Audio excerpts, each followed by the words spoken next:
ಸರ್ವೇಪಿ ಸುಖಿನಃ ಸಂತು ಸರ್ವೇ ಸಂತು ನಿರಾಮಯಾಃ ಸರ್ವೇ ಭದ್ರಾಣಿ ಪಶ್ಯಂತು ಮಾ ಕಶ್ಚಿತ್ ದುಃಖ ಭಾಗ್ ಭವೇತ್. ಇಂದು ಶ್ರೀ ಪರಾಭವನಾಮ ಸಂವತ್ಸರೆ ಉತ್ತರಾಯಣಿ ಗ್ರೀಷ್ಮ ಋತೌ ನಿಜ ಜ್ಯೇಷ್ಠ ಮಾಸೆ ಶುಕ್ಲ ಪಕ್ಷೆ. ಇಂದು ಮಂಗಳವಾರ ಪ್ರತಿಪತ್ ತಿಥಿ ಉಪರಿ ದ್ವಿತೀಯ ತಿಥಿ ಹಾಗೂ ಇಂದು ಆರಿದ್ರ ನಕ್ಷತ್ರ 16ನೇ ತಾರೀಕು. ಇಂದಿನ ಭವಿಷ್ಯವನ್ನ ನೋಡೋಣ. ಆರಿದ್ರ ನಕ್ಷತ್ರ ಅಂತಂದ್ರೆ ಮಿಥುನ ರಾಶಿಯಲ್ಲಿ ಚಂದ್ರ ಇದ್ದಾನೆ. ಮೇಷ ರಾಶಿಯವರಿಗೆ ಇದು ಅತ್ಯುತ್ತಮವಾದಂತಹ ದಿವಸ.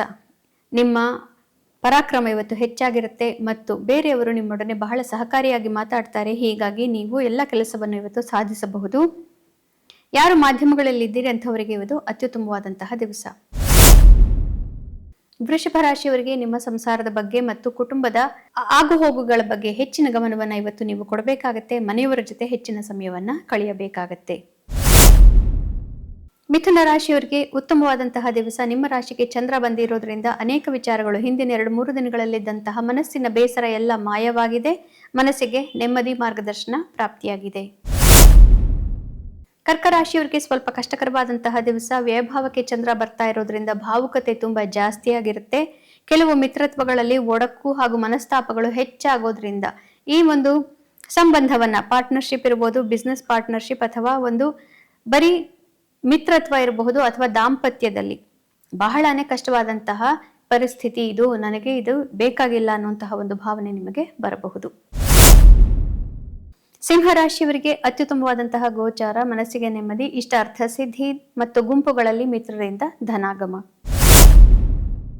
ಕನ್ಯಾ ರಾಶಿಗೆ ಕಾರ್ಯಕ್ಷೇತ್ರದಲ್ಲಿ ಬಹಳ ದೊಡ್ಡದಾದಂತಹ ಯಶಸ್ಸು ಬರುವಂತಹ ದಿವಸ. ಆದ್ದರಿಂದ ಮನಸ್ಸಿಗೆ ನೆಮ್ಮದಿ, ಕಾರ್ಯಕ್ಷೇತ್ರದ ಜವಾಬ್ದಾರಿಗಳು, ಮನೆಯ ಜವಾಬ್ದಾರಿಗಳನ್ನ ತೂಗಿಸಿಕೊಂಡು ಹೋಗಬೇಕು.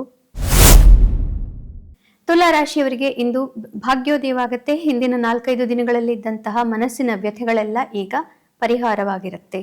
ಆದರೆ ಭಾಗ್ಯ ಅನ್ನೋದು ಭಗವಂತ ಮತ್ತು ಹಿರಿಯರ ಆಶೀರ್ವಾದ ಇಲ್ಲದೆ ನಡೆಯೋದಿಲ್ಲ. ಹೀಗಾಗಿ ಭಗವಂತನ ಹಿರಿಯರ ಆಶೀರ್ವಾದವನ್ನ ಇವತ್ತು ಪಡೆಯೋದು ಬಹಳ ಮುಖ್ಯ.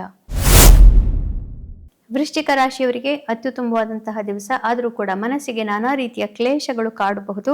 ಇದು ನಿಮ್ಮ ಭಾವುಕತೆ ಮಾತ್ರ ಆಗಿರುತ್ತೆ. ಇದು ವಾಸ್ತವ ಅಲ್ಲ. ಅದನ್ನು ಅರ್ಥ ಮಾಡಿಕೊಂಡರೆ ತೊಂದರೆ ಇಲ್ಲ.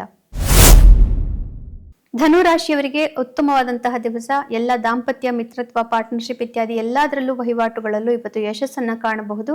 ಬೇರೆಯವರು ನಿಮ್ಮಿಂದ ಬಹಳ ಒಳ್ಳೆಯ ರೀತಿಯಲ್ಲಿ ಸೌಹಾರ್ದವನ್ನ ಇವತ್ತು ಅಪೇಕ್ಷೆ ಮಾಡ್ತಾ ಇರ್ತಾರೆ. ಅದನ್ನ ನೀವು ತಿಳಿದುಕೊಳ್ಳಬೇಕು. ಮಕರ ರಾಶಿಯವರಿಗೆ ಅತ್ಯುತ್ತಮವಾದಂತಹ ದಿವಸ. ಶತ್ರುಗಳು ಹಿಮ್ಮೆಟ್ತಾರೆ. ಶತ್ರುನಾಶ, ಶತ್ರು ಧ್ವಂಸ ಹಾಗೂ ಆರೋಗ್ಯದಲ್ಲಿ ಬಹಳ ದೊಡ್ಡ ಸುಧಾರಣೆ. ಯಾರ್ಯಾರು ಅಡ್ವೆಂಚರ್ ಸ್ಪೋರ್ಟ್ಸ್, ವ್ಯಾಯಾಮ ಇತ್ಯಾದಿಗಳನ್ನ ಮಾಡ್ಕೊಂಡಿದ್ದೀರಿ ಅಂತಹ ಉದ್ಯಮದಲ್ಲಿರೋರಿಗೆ ಅತ್ಯುತ್ತಮವಾದಂತಹ ಸಹಕಾರ ಪ್ರಾಪ್ತಿ. ಕುಂಭ ರಾಶಿಯವರಿಗೆ ಸ್ವಲ್ಪ ಕಷ್ಟಕರವಾದಂತಹ ದಿವಸ. ನಿಮ್ಮ ಆಸ್ತಿಪಾಸ್ತಿ ವಿಚಾರಗಳು ಹಾಗೂ ಇನ್ವೆಸ್ಟ್ಮೆಂಟ್ ಇತ್ಯಾದಿ ವಿಚಾರಗಳಲ್ಲಿ ಇವತ್ತು ಸ್ವಲ್ಪ ಹೆಚ್ಚಿನ ಗಮನವನ್ನು ಕೊಡೋದು ಅವಶ್ಯಕ. ಲಾಸ್ ಮಾಡಿಕೊಳ್ಳದಂತೆ ನೋಡಿಕೊಳ್ಳಬೇಕು. ಮೀನರಾಶಿಯವರಿಗೆ ಸ್ವಲ್ಪ ಕಷ್ಟಕರವಾದಂತಹ ದಿವಸ. ಮನೆಯ ಬಗ್ಗೆ ಹೆಚ್ಚಿನ ಗಮನ ಕೊಡಬೇಕು. ಮನೆಯ ವ್ಯವಹಾರಗಳಲ್ಲಿ, ಆಸ್ತಿಪಾಸ್ತಿ ವಿಚಾರಗಳಲ್ಲಿ ಹಾಗೂ ಕೋರ್ಟು ಕಚೇರಿ ಸಂಬಂಧಿಸಿದಂತಹ ವ್ಯವಹಾರಗಳಲ್ಲಿ ಸ್ವಲ್ಪ ಕ್ಲಿಷ್ಟತೆ ಇರಬಹುದು. ಅದನ್ನ ಪರಿಹರಿಸಿಕೊಳ್ಳಬೇಕು. ಪುನಃ ನಾಳೆ ಭೇಟಿಯಾಗೋಣ. ಅಲ್ಲಿವರೆಗೆ ನಿಮಗೆ ತಿಳಿದೇ ಇದೆ, ಗೀತಾ ಶ್ಲೋಕಗಳ ಶ್ರವಣ, ಪಠಣ, ಮನನ, ಲೇಖನವನ್ನ ಮಾಡೋದ್ರಿಂದ ಪುನರ್ಜನ್ಮ ಇರೋದಿಲ್ಲ. ಶುಭಮಸ್ತು. ಶ್ರೀ ಕೃಷ್ಣ ವಿಜಯತೆ.